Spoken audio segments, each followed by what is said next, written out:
Good morning students of BSc part third. मैं doctor Harsh Malhotra, associate professor in physics in government college Alwar.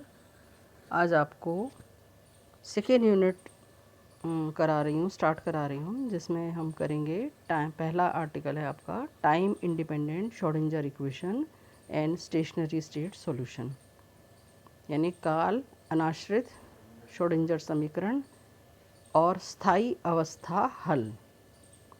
Schrodinger equation हम पिछले unit में हम पढ़ चुके हैं, जिसमें हमने टाइम डिपेंडेंट और टाइम इंडिपेंडेंट फॉर्म्स दोनों ही आपको डिराइव करना सिखाया था। आज हम जो आर्टिकल करने जा रहे हैं वो है स्टेशनरी स्टेट सॉल्यूशन, यानी स्थायी अवस्था हल किसे कहते हैं। एग्ज़ाम में कई बार इसके बारे में पूछा गया है, शॉर्ट आंसर टाइप में भी पूछा जाता है कि श्रोडिंगर इक्वेशन का स्थायी अवस्था हल लिखिए, या 3 नंबर में आएगा तो आपको डिराइव करने के लिए आएगा कि स्थायी अवस्था हल किस प्रकार से ज्ञात किया जाता है। तो हम स्टार्ट कर रहे हैं आज का article time independent Schrodinger equation and stationary state solution. We already know Schrodinger equation, हम पहले से ही जानते हैं कि श्रोडिंगर इक्वेशन क्या है। So if a particle of mass m, momentum p is moving in a potential field VRT, then its equation of motion is represented by Schrodinger time dependent equation, and in 3-dimensional case time dependent Schrodinger equation is written as, हम लिख सकते हैं, यानी 3 dimension के अंदर time dependent Schrodinger equation है आपकी, क्या है आपकी, del square psi are t plus v are t psi are t i H cross delta upon delta t psi are t, जहाँ साई क्या है, साई आपका वेव फंक्शन है जो किसका फंक्शन है, पोजीशन कोऑर्डिनेट और टाइम कोऑर्डिनेट का, यानी ये आर और टी दोनों पर निर्भर करता है। इसी प्रकार से वी क्या है, आपकी पोटेंशियल एनर्जी है उस पार्टिकल की, उस कण की पोटेंशियल एनर्जी है जो किसका फंक्शन है, आर और टी का फंक्शन है। तो ये है आपकी 3 dimensional time dependent Schrodinger equation. Clear. अब now if the potential field V are T depends only on position coordinate, यदि ये केवल पोजीशन कोऑर्डिनेट पर निर्भर करे, समय पर निर्भर नहीं करे, तो हम क्या करेंगे, ऐसे सिस्टम को, यानी ऐसे पार्टिकल का जो वेव फंक्शन है उसको हम इस प्रकार से भी लिख सकते हैं, psi R T is equal to psi r phi t, यानी हमने इसको 2 पार्ट्स में डिवाइड किया है। Psi are t wave function का वह भाग है, यानी ये वो भाग है जो आर और टी दोनों पर निर्भर करता है, but here this part depends only on r and this part depends only on t. तो यहाँ हमने क्या किया है, सबसे पहले फिर से मैं रिपीट कर देती हूँ कि हमने एक पार्टिकल लिया है जिसका मास m है, जिसका संवेग p है, पोटेंशियल एनर्जी उसकी कितनी है, पोटेंशियल फील्ड वो v में मूव कर रहा है, वो पोटेंशियल फील्ड जो r और t का फंक्शन है। उसकी जो 3 डायमेंशनल श्रोडिंगर इक्वेशन है उसको हमने पहले लिख लिया, डेल स्क्वायर क्या है, यहाँ पर लाप्लासियन ऑपरेटर है बच्चों, एंड v क्या है, पोटेंशियल फील्ड है, साई क्या है, वेव फंक्शन है। क्लियर। तो ये हो गई आपकी Schrodinger equation 3 dimensional time dependent Schrodinger equation.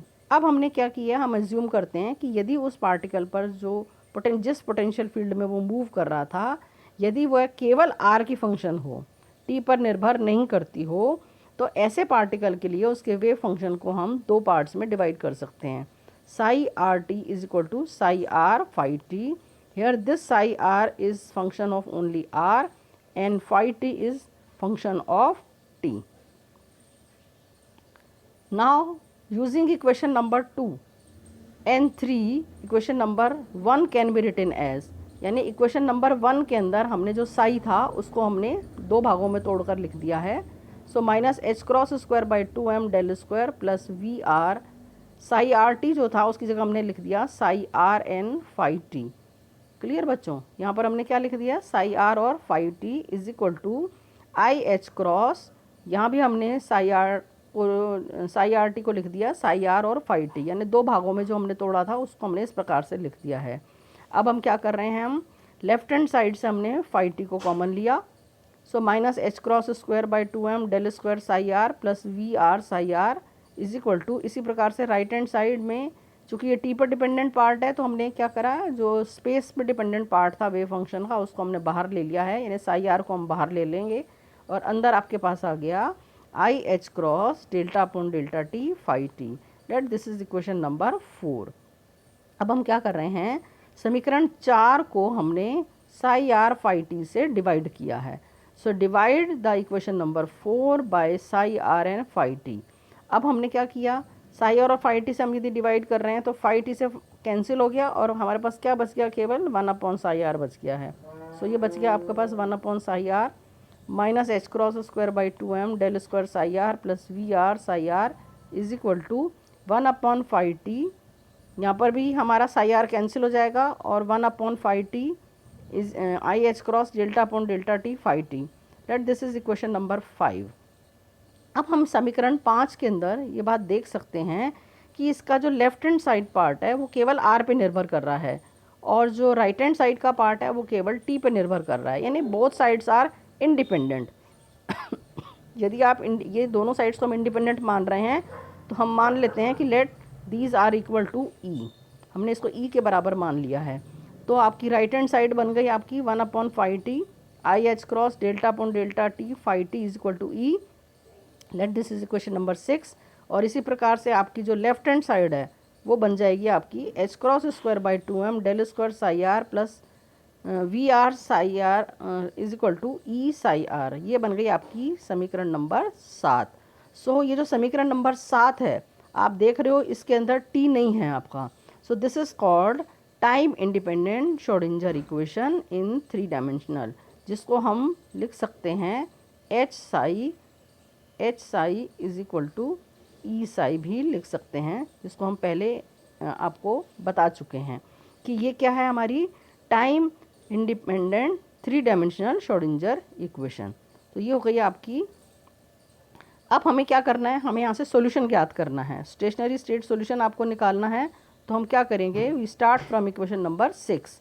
In equation number 6 that is equal to 1 upon phi t i H cross delta upon delta t phi T is equal to e. So this equation can be written as, हमने क्या किया है, जो T पर dependent part है ये phi पर delta phi t upon phi t को इसके नीचे लिख दिया है और आई एच क्रॉस को हम राइट हैंड साइड में ले गए हैं और डेल्टा टी को भी हम राइट हैंड साइड में ले गए हैं। So delta phi t upon phi T is equal to e upon i H cross delta t. अब हमने क्या किया है, आई को ऊपर नीचे मल्टीप्लाई किया और नीचे आपके पास आ जाएगा आई स्क्वायर और I square comes out to be -1। तो आपके पास जो राइट हैंड साइड बन गई वो बन गई आपके पास minus I H cross E into delta T. Clear? तो ये आपको यहाँ तक समझ में आ गया होगा बच्चों। अब हमने क्या करा है, इस इक्वेशन को हमने इंटीग्रेट किया है। सो इंटीग्रेटिंग दिस इक्वेशन, तो लेफ्ट साइड का आपके पास आ गया लॉग टी, यहाँ आपके पास आ गया minus I H cross upon E constant हो गया, डेल्टा टी का इंटीग्रल हो गया टी, प्लस हमने मान दिया एक कुछ इंटीग्रेशन कांस्टेंट है, कोई भी इंटीग्रेशन कांस्टेंट मान सकते हैं यहाँ पर हम। और इसको हम यदि हम एंटी लॉग ले लें इस इक्वेशन का, तो एंटी लॉग लेने पर आपके पास क्या आ गया, you will get phi T is equal to A E की power I upon H cross delta T. ये आपके पास कहाँ यहाँ से आया, इसका एंटी लॉग लेने पर, यानी इस इक्वेशन का हमने एंटी लॉग लिया तो आपके पास क्या आ गया, phi T is equal to A E की power I upon H cross E T. अब यहाँ से हमने फाई टी की वैल्यू को हम इक्वेशन नंबर 3 में रख देते हैं, जहाँ हमने लिखा था psi R T is equal to psi R into phi T. तो फाई टी की वैल्यू हमने यहाँ पर पुट कर दी, फाई टी की वैल्यू पुट करने पर हमारे पास आ गया psi R T is equal to A E की power I upon H cross E T into psi are. और इसको हम लिख सकते हैं, रीराइट हमने किया है, psi R T is equal to, psi R को हमने पहले लिख लिया है, so psi R T is equal to psi R E की power I upon H cross E T. यहाँ ए जो ए कांस्टेंट था इसको हमने मर्ज कर दिया है साई आर में, यानी जिसके नॉर्मलाइजेशन कांस्टेंट के अंदर हम मर्ज कर देते हैं और यहाँ से जो हमारे पास सॉल्यूशन आ जाता है वो आ जाता है psi R T is equal to psi R E की power I upon H cross E T. ये हमारा आ गया श्रोडिंगर इक्वेशन का सॉल्यूशन। और इस सॉल्यूशन को ही हम कहते हैं स्टेशनरी स्टेट सॉल्यूशन। अब आता है कि इसको स्टेशनरी स्टेट सॉल्यूशन क्यों कहा गया है, कैसे, किस लिए कहा गया है। हम क्या करते हैं, यहाँ से इसकी प्रोबेबिलिटी डेंसिटी फाइंड आउट करते हैं। सो PRT आपको मालूम है क्या होता है, मॉडुलस ऑफ साई RT का स्क्वायर, या हम लिख सकते हैं Sai star RT into Sai RT। अब यदि हम साई RT की वैल्यू को हम यहाँ से ले लें, इस इक्वेशन से हमने साई RT की वैल्यू को लिया, सो ये बन गई हमारे पास psi star R psi R e की power minus I upon H cross ET into E की पावर एंटी, आपने इसका वो लिया था, कॉम्प्लेक्स कंजुगेट लिया था, तो E upon I upon H cross ET। तो ये आपके पास क्या आ गया, अब इन दोनों को मल्टीप्लाई करेंगे तो आपके पास क्या आ गया, 1 आ गया है। इट मीन्स PRT बराबर आपके पास क्या आ गया, Sai R into Sai star R into Sai R, यानी अर्थात PRT इज इक्वल टू आपके पास क्या आ गया, PR के बराबर आ गया। It means probability density also does not depend on time t. So these states are called as stationary states. और stationary, it means stationary state solution क्या आ गया आपके पास, psi RT is equal to psi R e की power minus IET upon H cross. तो यदि आपके पास एग्जाम में सवाल आता है स्टेशनरी स्टेट सॉल्यूशन किसे कहते हैं, लिखिए, तो आपको क्या लिखना है, श्रोडिंगर इक्वेशन पहले लिखनी है आपको 3 डायमेंशनल, उसके बाद आप उसका ये सॉल्यूशन जो है, ये जो आपका रिजल्ट है, this is our stationary state solution, इसको बोलते हैं हम स्टेशनरी स्टेट सॉल्यूशन। तो ये कहलाता है हमारा स्टेशनरी स्टेट सॉल्यूशन। और क्यों कहलाता है, इसको क्या डिफाइन कैसे किया है, it means a stationery state is a quantum state with all observables independent of time. यदि उसके जितने भी ऑब्जर्वेबल्स हैं, चाहे एनर्जी है, चाहे मोमेंटम है, यदि ये सभी टाइम पर इंडिपेंडेंट हो जाएं, तो ऐसा सॉल्यूशन या ऐसी स्टेट हमारी स्टेशनरी स्टेट कहलाती है। और in other words the probability density of the particle does not change with time t। So this is called as stationary state solution. तो ये हो गया आपका आज का आर्टिकल। आज के आर्टिकल में हमने पढ़ा कि stationery state solution Schrodinger equation का क्या होता है। ठीक है, तो यहाँ से आप डिफ़ाइन भी कर सकते हैं, इसको डिराइव भी कर सकते हैं, और यदि आपके पास 1.5 मार्क्स में पूछा जाता है तो आप डायरेक्ट सॉल्यूशन यहाँ से लिख सकते हैं कि psi RT is equal to psi R e की power minus IET upon H cross. तो ये हो गया आपका आज का आर्टिकल, यानी Schrodinger equation, time independent Schrodinger equation भी हमने निकाल ली है, और साथ में स्टेशनरी स्टेट सॉल्यूशन भी निकाल लिया है। और इसी के साथ कई बार एग्जाम में इसी के साथ जुड़ता हुआ क्वेश्चन पूछा जाता है, boundary and continuity equation on the wave function, जो हम ऑलरेडी आपको पहले डिफाइन कर चुके हैं पिछले आर्टिकल्स में। आपके पास पिछले ये जो वीडियोज़ हैं उनमें आप आराम से देख सकते हैं कि बाउंड्री एंड कंटिन्यूटी कंडीशंस क्या हैं। मैं वापस से रिपीट कर देती हूँ, Sai must be finite, Sai must be single valued, continuous function होना चाहिए, उसका फर्स्ट डेरिवेटिव भी कंटिन्यूस होना चाहिए। तो ये थी आपकी stationary boundary and continuity equations. तो कई बार एग्ज़ाम में इसको भी साथ साथ में पूछा जाता है। ठीक है, तो नेक्स्ट आर्टिकल हम करेंगे, अब अगला आर्टिकल हमारा होगा particle in 1 dimensional box. That is also very very important article. इस पर भी आप इम्पॉर्टेंट का निशान लगा लीजिए, क्योंकि ये आर्टिकल भी एग्ज़ाम में कई बार पूछा गया है। Thank you.